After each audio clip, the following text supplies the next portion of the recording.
join. So like I said, thank you for joining us today. We're going to be talking with Watershed Management Group's River Run Network and Community Science Program Manager, Lauren. My name is Sarah Truby. I'm Sky Island Alliance's Habitat Conservation Manager. And I want to thank everybody who, all the Sky Island Alliance volunteers, partners, supporters, and donors who make it possible for us to study and protect water sources throughout the region. Before we continue, I would like to also mention that the Sky Island Alliance office here in Tucson is on the land of the Tohono O'odham, Pasquayaqui, and other indigenous peoples. Our work throughout the Sky Island region on both sides of the US-Mexico border takes place on indigenous land. I invite you to join us on our website for some more resources on that, and Anna will post the link in the chat. Today, we're going to hear from Lauren Monheim, the River Run Network Program Manager at Watershed Management Group. She has been with Watershed Management Group for about 3 years, working with the community to inspire them about WMG's 50-year vision to see Tucson's rivers flow again. Before I hand it off to Lauren, I would like to mention a few housekeeping notes. First of all, please stay muted during the presentations, but please feel free to type any comments or questions into the chat here in Zoom or on Facebook, and we'll make sure that at the end we give those questions to Lauren. In case you need to leave the webinar early, there will be a recording of today's presentation online later today, and everyone who registered will have that link sent out to them. Anna will also post into the chat the link for the additional coffee breaks that we have, and then where this recording will be posted. So without further ado, I would like to pass it off to Lauren to tell us about the River Run Network. Hi, Sarah, thank you. And good morning to all of you as well. As soon as Sarah is able to share her screen, I actually would like to start with the Watershed Management Group's land and water acknowledgement. So Sarah, if you could go to the next slide. So this is our land and water acknowledgement. I'm just gonna make it a little bigger so I can read it. But yes, we also acknowledge that we live, learn, and work and engage with community on the ancestral lands of the Hohokam Subwapuri, and I apologize for pronunciation, Apache, and those are the Pasquayaqui and Tohono O'odham people. These relationships, whose relationships with this land continue to this day. We acknowledge that water in the Sonoran Desert is of great spiritual, physical, ecological significance to be protected, cherished, and celebrated, which is a lot about what we're talking about today. And like it mentions in this land and water acknowledgement, these peoples are still here and they continue to care about the health and well-being of our rivers as Sky Island Alliance and Watershed Management Group does. So I'm glad to be here today to talk with you all about that. Next slide, Sarah. And so that our land and water acknowledgement is about the past and about the present. Like I mentioned, we are on the lands of those peoples who were here and are here, and Watershed Management Group and our River Run Network, which is a program within Watershed Management Group, has a vision for the future as well.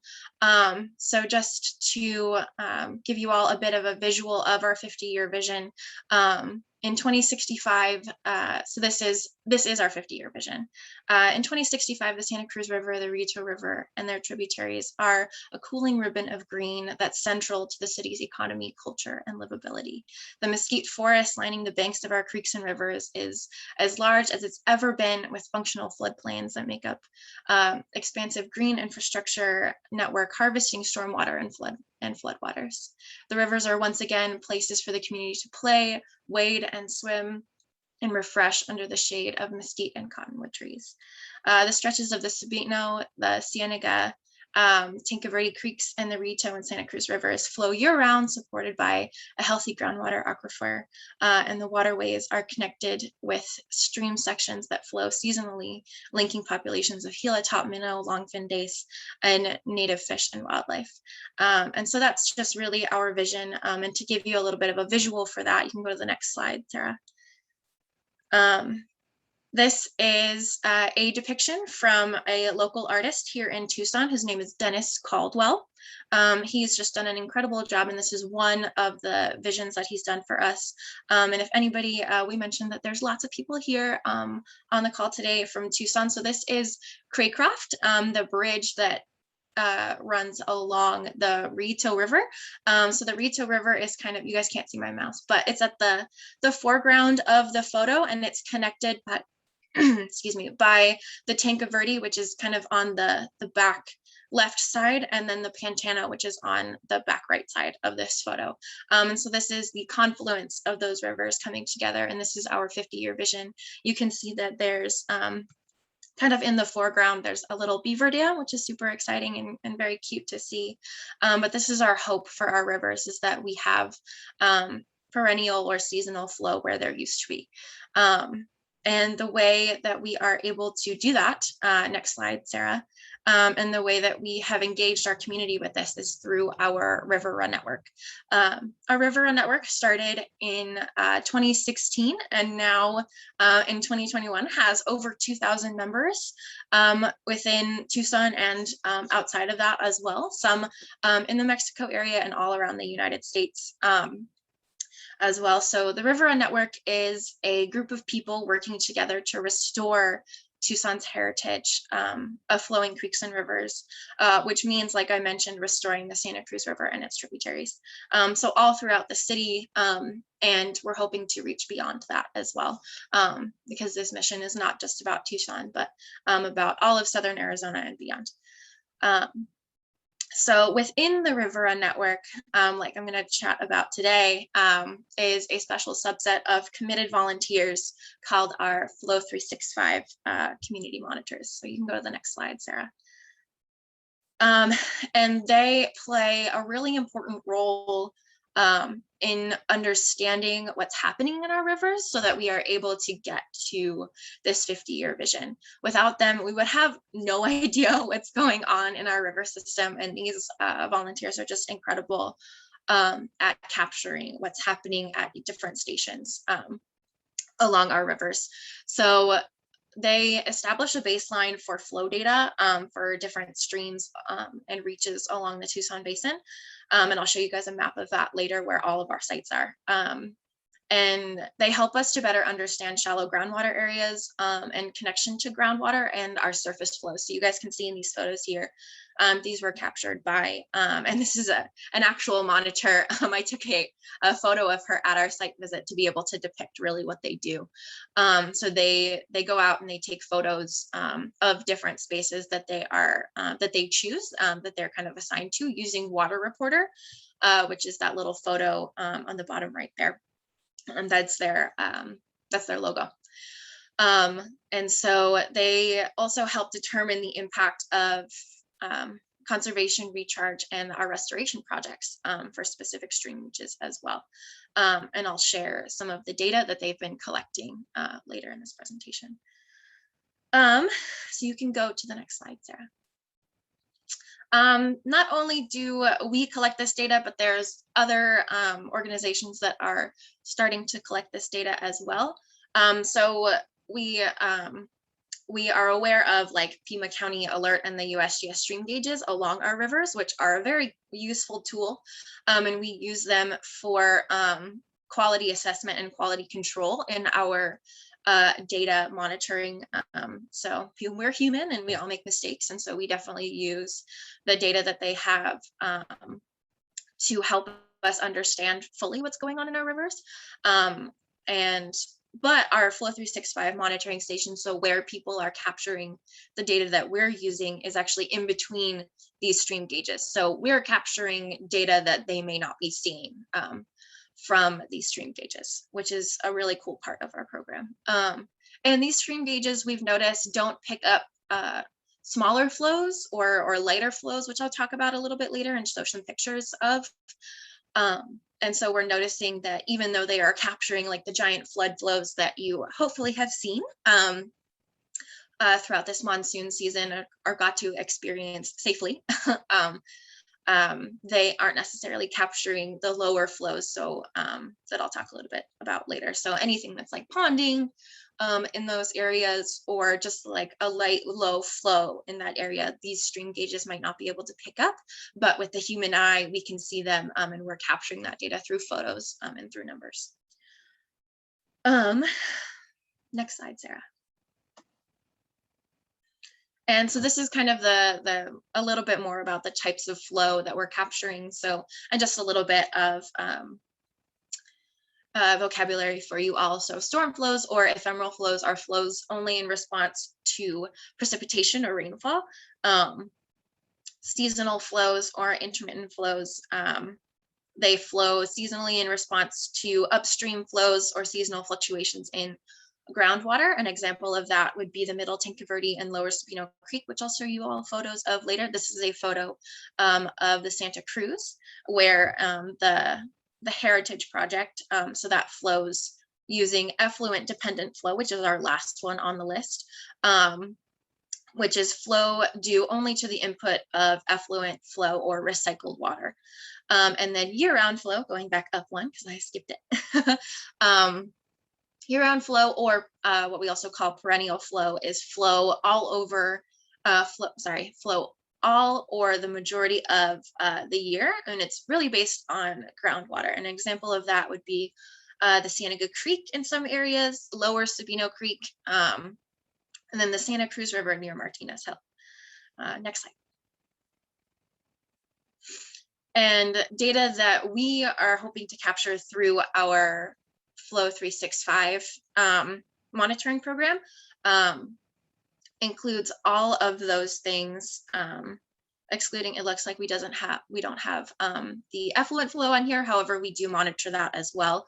And so we want to capture storm flows or ephemeral flows, which is, like I mentioned earlier, in response to nearby and upstream rain and snow events. We also capture the seasonal flows, like in our monsoon season.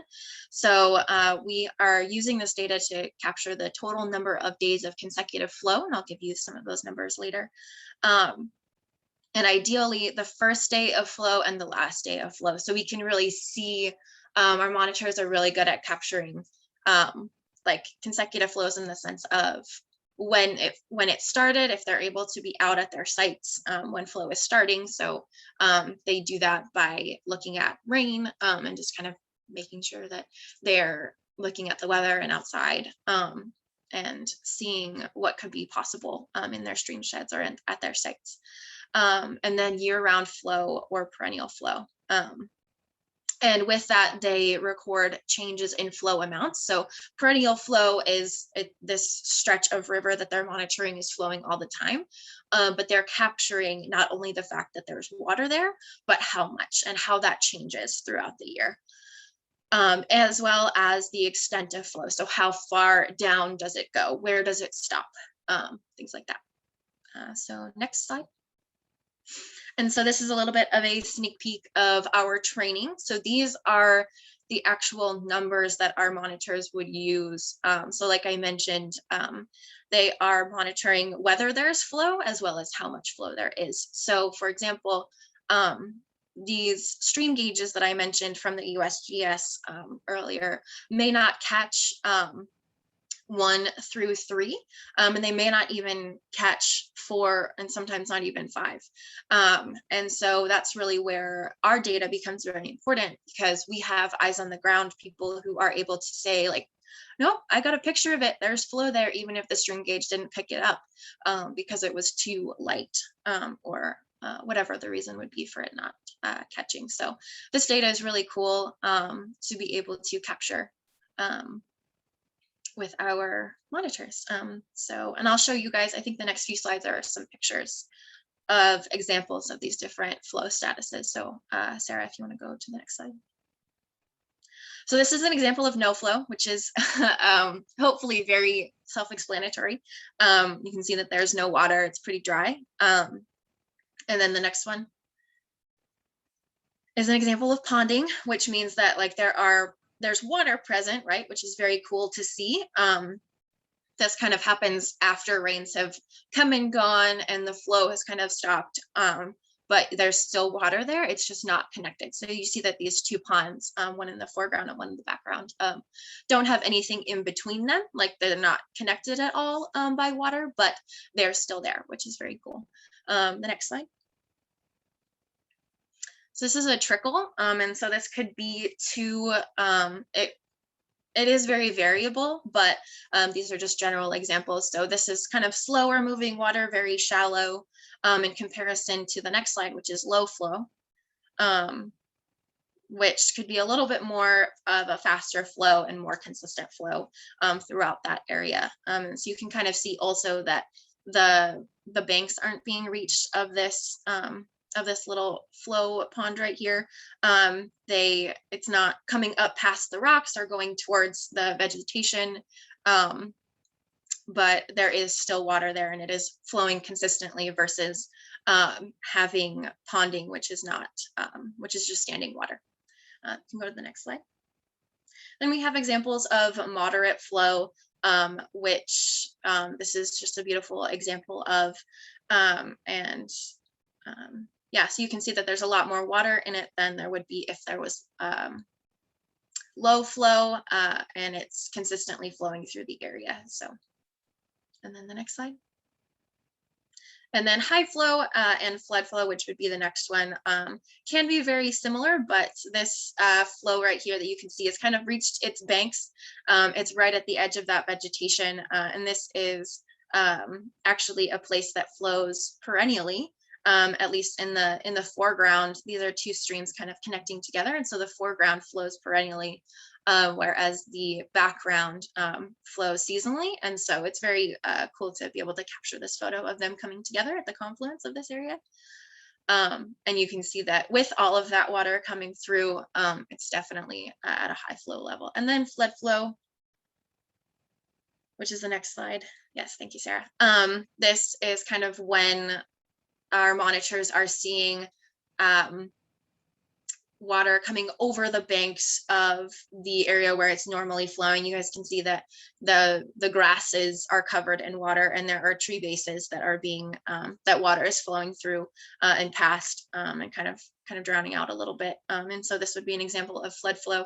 Another example would be if you live in Tucson, you have probably seen all of the warnings of like, please be careful while you're on the loop, because the water has overflown or flooded the loop in some areas, and that would be an example of flood flow as well.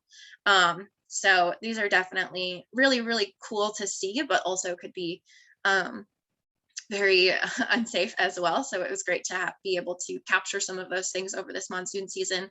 But that's one of the stresses that we make to our monitors, is definitely being safe, and making sure that they're able to capture this data in a safe manner. So next slide. And so this is a photo of all of the sites that we have around Tucson, and you can see that those are different colors. This is an older photo, so this does not represent the flows that happen throughout our monsoon season, but these different colors, and this map is actually on our Flow 365 website. So Anna, if that's a plug at all, if you want to post that a link in the chat, you're welcome to, look at this map, as it's a little bit more updated. I have to manually upload that data, so it may be a few weeks old, but this is an example of what our monitors are capturing. So the darker blue are things that are flowing now, and then at a high rate. So not necessarily flood flow, but it could be high flow or moderate flow. And then the sandy color is for no flow at all, and then the gray and the other shades of blue are kind of the in-between flows that I mentioned earlier and that we just went through photos of. So yeah, we have sites all around the city, and I think this captures all the way from Marana all the way up north. Actually, I think it does cut out some of our sites up along the CDO. So you guys can see like the top middle portion says, it's kind of covered by one of our dots, but it says Oro Valley. And so there's actually sites up above that, which is really cool to see, kind of the more headwater areas of the Cañada del Oro River. But that's a little cut off, but we go all the way up to Marana, up to the northern parts of the Cañada del Oro, all the way down to the Pantano, which is kind of that bottom right gray area that you're going to see at the bottom of the screen. So, and we have, not only do we have about this is about 50 sites or so, we've got about 60, 70 monitors monitoring these. So more than one person at some sites, which is great to capture different data on different days. And it's just really cool to see what people are able to capture on the days that they are able to go out and monitor. So next slide. And just some highlights from this monsoon season. It has been great, at least here in Tucson, and I hope everywhere else that you all are. You've been experiencing some rain and getting some beautiful greenery along. So this was actually a photo taken by one of our photographers at Watershed Management Group. His name is Julius Schulberg, I believe is his last name. And so this is just some highlights from it. So you can go to the next slide, Sarah. And these are highlights from our Flow 365 monitors on our water reporter. And so these are photos not just from Julius. Throughout the presentation, there were some photos from him. And then these are also photos solely from our monitors. So this one is from Adele. She monitors along the Agua Caliente. It's labeled wash here, but we can call it a creek as well, at Fort Lowell Road. So it's very close to the base of the Catalina. So it's a very dynamic site. But on in July, she posted that this was the first site that she's seen of water in over a year, because we did not have a lot of rain in 2020, and this site is very variable. And so it responds a lot to the rain that we have in our city. And so she hadn't seen water in so long, and she was finally able to see it this monsoon season. You can go to the next slide. And this is the Tinka Verde Creek, just west of Wentworth Road. Our monitor, Sarah, has really found this beautiful site. We call it the Wentworth Bosque. So this site, we've actually seen it, and I'll give you all some data about that in just a second. Some nicer photos, or some better photos too. And this site we've kind of seen is this bosque is really between two sites. And as those other two sites on the edges dry up, we've seen this keep water and has continued to have water throughout the drier parts of the year, which has been really cool to, it was just a really great find that Sarah was able to capture through this monitoring program. And that would be something that we would have never known about had Sarah not been at this site. So it's really great to see, and we're just finding so many hidden gems with this program. Next slide. Our Lower Sabino Creek and at Bear Canyon Trailhead is flowing strongly with evidence of flooding, and 15 plus feet above the bank is what Wendy mentions at her site. So that was actually the photo of the monitor that you all saw earlier, taking a photo in her purple jacket. And so this is the site that she monitors, and it's just awesome to see that area flowing. This is also one that really only responds to rainfall, and it hasn't been flowing for a while. So we're definitely happy to see that from the end of July. And the next slide. Tinka Verde Creek as well, from one of our monitors, John.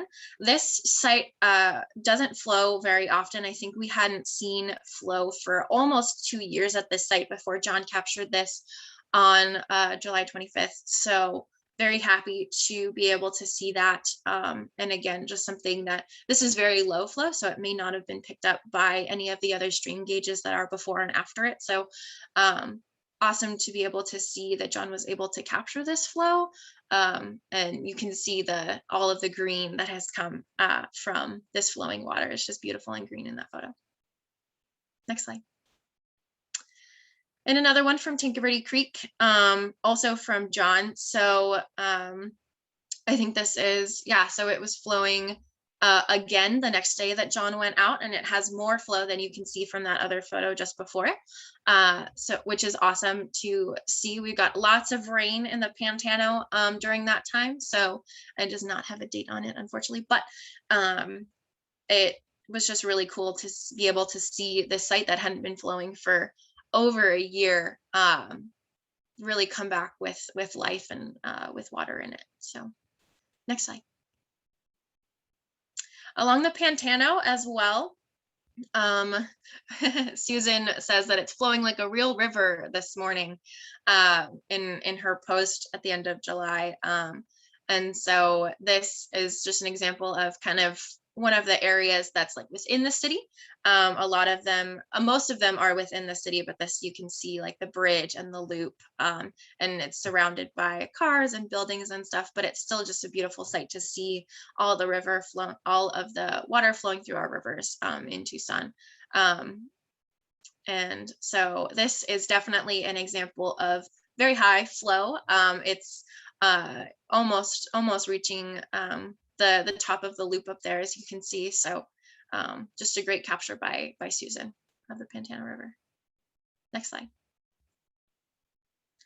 And then this is a photo of the confluence, like I mentioned in our 50-year vision earlier in this presentation.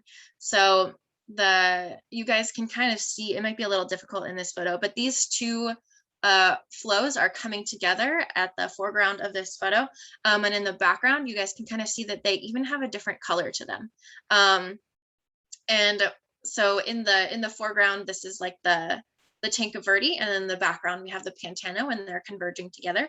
And it was just awesome to be able to experience this. I was out with John when he took this photo, doing what we call a site visit. So that's something that I'm privileged to be able to do with our monitors, is go out and talk to them about these different areas.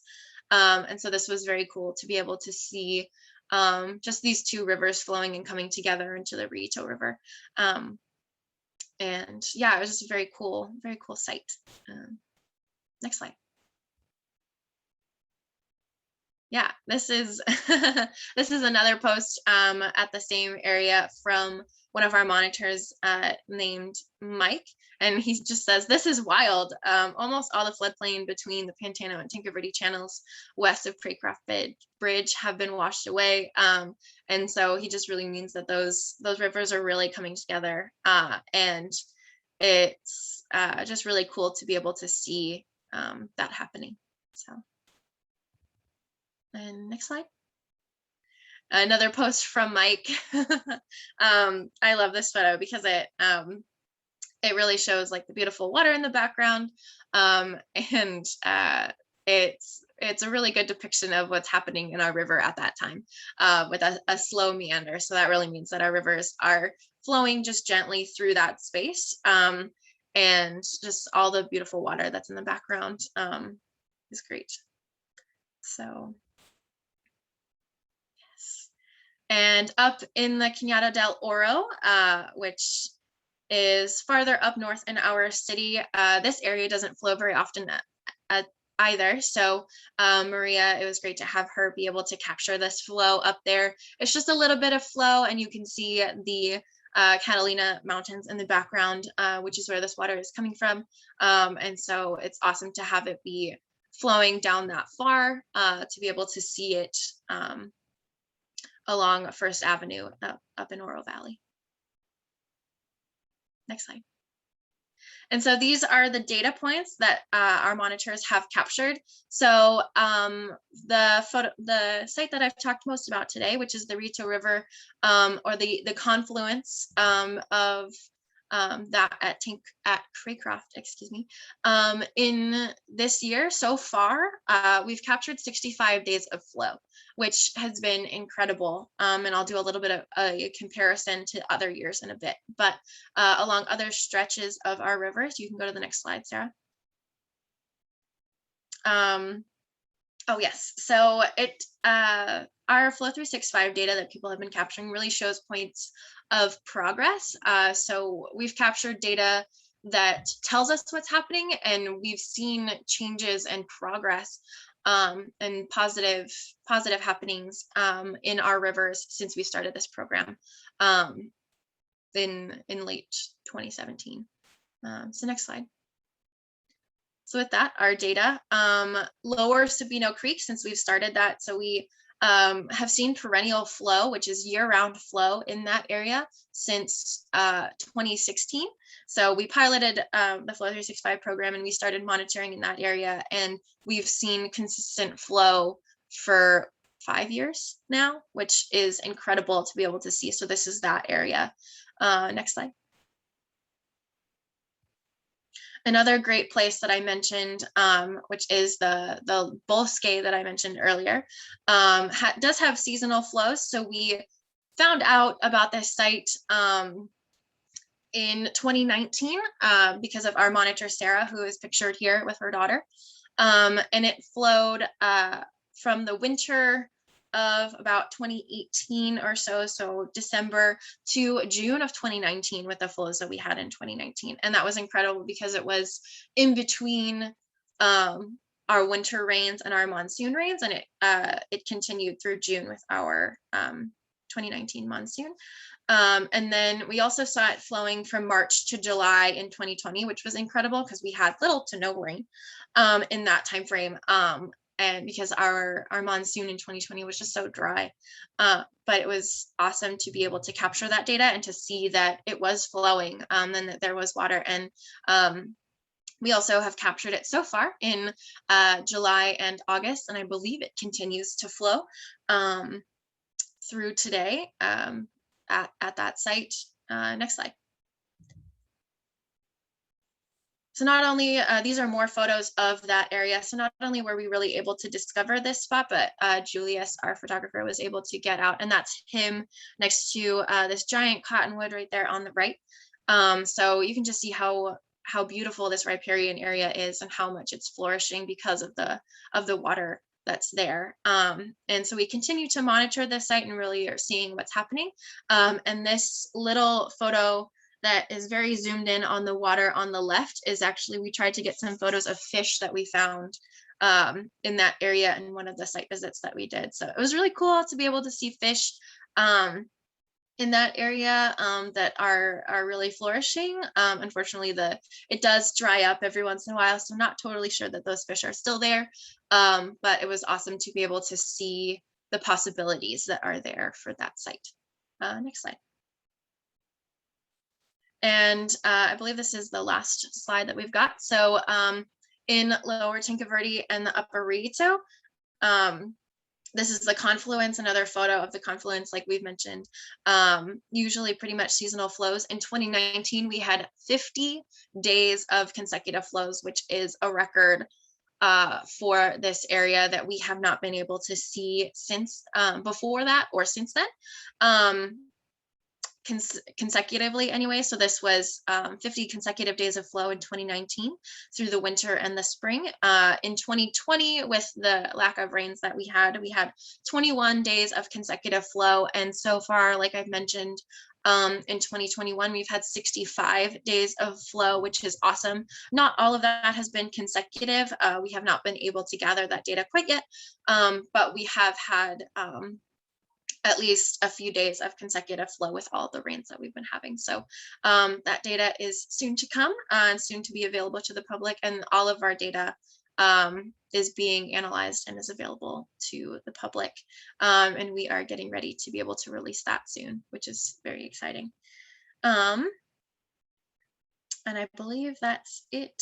There might be a next slide. Yep, that's it. So thank you so much all, and I really appreciate the time to be able to tell you about our program and what we've been doing. And our monitors are just incredible. They're the ones that really deserve all the credit for all of the data that we've been capturing. It's just been amazing to see what they can do. Awesome. Thank you, Laura. And that was such a great overview of the program and some of the exciting data that you've gotten thus far. We do have some questions coming in from Facebook, and I also have some questions, but we'll start with the ones that that we've had. So some quick questions. How often should volunteers check creeks and rivers and submit data to Flow 365? Yeah, so our volunteers at the moment, they go out whenever they are able to. So our volunteer, many of them are very busy, but a lot of our monitors, to be able to capture this flow, have been going out daily, which is what we ask for, or hope for at our sites, is daily monitoring. Because even if it's dry, we really want to be able to see that data. And so, yeah, they go out as often as they can, but we hope for daily or weekly. So. Very cool. And then how about for the folks who don't live in Tucson, but maybe in surrounding areas? We have a comment from somebody who really loved seeing the monsoon flows in the San Pedro near Sierra Vista. Yeah. People who are interested in getting involved in kind of a bigger scale. Yeah, so as far as the San Pedro, our Flow 365 monitoring program unfortunately doesn't reach past the city of Tucson, but we do have, in another part of our River Run network, we are doing beaver surveys through our Release the Beavers campaign in the San Pedro River, because we've seen the beaver population there start to come back. And so that's one of the things that we are involved in and working on. And we actually do our surveys in the winter, which is very exciting. Yes, thank you, Anna, for posting that. She's very good at finding those. I did not give her that today, so thank you so much. And so that's all of the information that you'll need that she posted in the chat just now about our Release the Beavers campaign. And we're starting those surveys in late November, and they go into December. And so if you are interested in helping with that program, or helping with that survey, that would be great. But that's really what we do in that area, is helping to monitor the beaver population there and really see what's happening. Very cool. So hopefully folks will keep putting questions into the chat. I have a quick one. Okay. So I understand that you're using the photos to assess kind of what level of flow. I'm wondering if you have had the chance to go back and look at historical photos and kind of say, hey, back in 100 years ago, it was a flow, like level 3. So maybe that's what we want to target eventually. I'm just kind of curious if you're incorporating that kind of information. Yeah, that's a great question. So there's not a lot of historical photos that we've been able to find, but we have been able to find historical photos. And I mean, I say historical, but most of the ones that we've been able to find aren't really that old. I mean, I say 100 or so years. I'm thinking about one of the photos that we have from 1904 of the Santa Cruz, when it was still continuously flowing, which is amazing. That's only 120 years ago. And so we haven't been able to find data like we're capturing now, but we definitely have photos that depict and represent what's possible and what historically these rivers looked like in the past. So those historical photos are what we really are reaching for with our 50-year vision, that and better and more. So very cool. Thank you. Thank you. We have an additional question about beavers. How do Yes. beavers support healthy rivers in Arizona? It's not a species you hear a lot about in the desert or high desert areas. Yeah, it's very interesting. And we've just been really learning about it for the past year. So they are really engineers in the ecosystem. So they provide, with their dams and with their building, they provide habitat, even though they are taking down trees in some ways. They are continuing to provide habitat, and they are also one of our concepts at Watershed Management Group is to slow, spread, and sink the water into the ground, and that is what really helps our ecosystems, our riparian areas, our vegetation. And so that's literally what beavers do with their dams, and they slow, spread, and sink that water to help riparian areas to continue to flourish in our environment. So cool. They're very important keystone species, and we're very happy to see them back in places that they're able to flourish. So, which is incredibly in southern Arizona. So I guess I have additional questions coming in right now. Okay. So Watershed WMG also has some wildlife cameras out, and we're wondering how that helps with river monitoring. Yeah, so that's why we are partnering here with Sky Island Alliance. So we do have some cameras out along there, and it really helps, I think, with some of our sites, because as I mentioned earlier, our monitors do their best to get out as often as they can, but those cameras are out there every day, 24/7. And so not only are they capturing the fauna, which is what we're working with you all to be able to capture and input into your FotoFauna program. But they also capture how much flow is there. We've actually had some cameras have so much flow that they've been flooded out a little bit, so which is fun to see. And they're most of them are still working great, which is awesome. And so, yeah, that's really a positive thing that we've seen from our partnership with you all, is that we're able to capture every day with these cameras of the flow. Yes, they are dramatic. They're kind of they're like almost like an all black screen, but you can kind of see the fact that it's like water flowing through the camera. So it's very funny to see. Pretty unique from a desert, right? Yeah, very unique. Fantastic. Well, is there anything else that you'd like to share, or to ask people to get involved, or kind of just to wrap us up here? Yeah, so our River Run Network membership is free. Anyone is able to sign up for it and just continue to be involved. We have lots of free events and educational events that we do. We're starting to do lots of in-person events. So plug for October, I will be doing a creek walk up in the Marana area to show some flows. So that event's not up on our website yet, so you guys get a little bit of a sneak peek, but super excited, and that registration will be out actually later today in one of our newsletters. So we, like I mentioned, it's free to be able to join. And yes, thank you, Anna. And if you are able to post, if you haven't yet, I haven't been fully seeing the chat, but if you haven't posted the River Run Network link yet, that would be great for people to be able to sign up and learn a little bit more. So yeah, you are welcome to join. We would love to have you all. And it just really, you'll be able to get our bi-weekly newsletter, which tells you all of the things that we're up to. It'll give you a bit of an update on what our Flow 365 monitors are doing and all of the other things that are happening with the River Network within Watershed Management Group. Wonderful. Thank you so much, Lauren. This has been so delightful to see all those photos of rivers flowing in Tucson. Thank you, everyone who joined us today. Many thanks again to all of Sky Island Alliance volunteers, partners, supporters, and donors, as well as all the attendees here. And we look forward to seeing you out there along the creeks. Thank you so much. Yes, thank you, Sarah and Anna.